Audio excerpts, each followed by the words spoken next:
Hello and welcome to another update video about ADA. My name is Ben and I will take you through the long-term and short-term chart for this cryptocurrency. It's one of the most popular ones here, so let's go.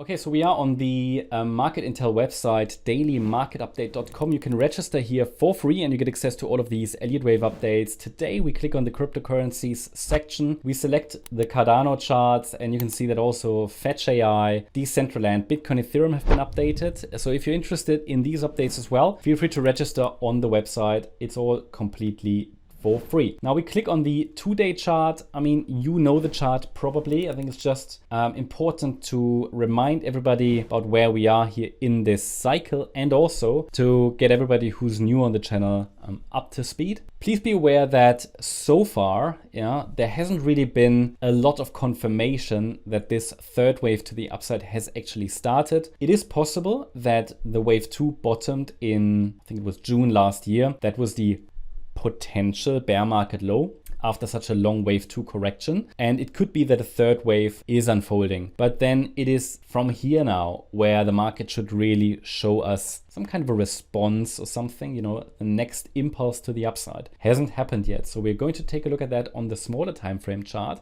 But I think, it's important to recognize this here is still labeled and interpreted as a 1-2-1-2 setup, and we're still giving the ADA bulls the chance to drive the price in a third wave into the region around $5.27 or higher. That of course needs to be confirmed. Let's say scenarios always need to be confirmed through price action. There are certain breakout levels, resistances, and one of these levels here on the longer time frame is the $2.51 level. It is the top of the wave 1, which topped in 2021. So this is an important level because this third wave rally needs to break above the top of wave 1 to really be confirmed. Doesn't mean that it's necessarily the best time to wait for a breakout to make a trade. Not necessarily. We typically want to have a position before those rallies start. At least pullback traders typically want to have a position before a third wave starts, because the third wave is typically the most aggressive rally in a cycle. And when you wait until we are in the midst of a third wave, there is a lot of FOMO involved. You have to pay more for your coins, so you have a smaller position potentially. The reward to risk ratio isn't so favorable, and so on. Whereas buying in a wave 2 pullback, of course, is also not without risk, but the risk is lower because the distance to a stop to the invalidation point is smaller. You could have a larger position, you get a better price. The risk is, of course, that there is no confirmation yet. So that's always the balance every trader needs to answer for themselves.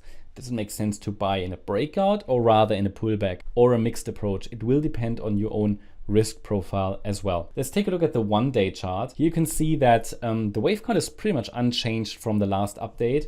We're still labeling the rally from June last year to the March highs as a wave 1. It's a 5-wave pattern to the upside, and then a very, very long correction has unfolded. We're holding above the June low, so we're holding above that 22-cent level. That's the formal invalidation point. So below that level, the bullish outlook will have to be revised, because a wave 2, as highlighted here in magenta, cannot move below the beginning of wave 1, which was here at 22 cents. It is one of the most basic rules in Elliott Wave, and it would be invalidation. So this outlook is only valid as long as the 22-cent level is holding. However, it offers a really good reward to risk ratio. At the same time, and I think I mentioned that last week as well, there is no confirmation yet that magenta wave 2 has finished, so please be careful still. Could still easily form another low, but this is the area where we're watching for a possible reversal. One such confirmation levels, for example, that needs to be broken to the upside, let's call it key resistance, is the 81-cent level. It is the top of magenta wave 1. Remember that I showed you here on the larger time frame, the larger resistance, it's a bit further away, probably more meaningful. It's the larger time frame. It's at 251, but we get earlier confirmation. It's the 81-cent level. So 81 cents is key resistance, a key confirmation level that the third wave in magenta has started to unfold. 22 cents is the key invalidation point. And we're very, very close to that invalidation point. Long-term target for a third wave, condition is that the 22-cent level is holding, is $5.27 plus. So really good reward to risk ratio, but we're still pretty much ranging here, and there hasn't really been any impulsive response to the August low. So that's the update about ADA. Hope you liked the update. If you did, please hit the like button, leave a comment and subscribe. Also, don't forget to activate the notification bell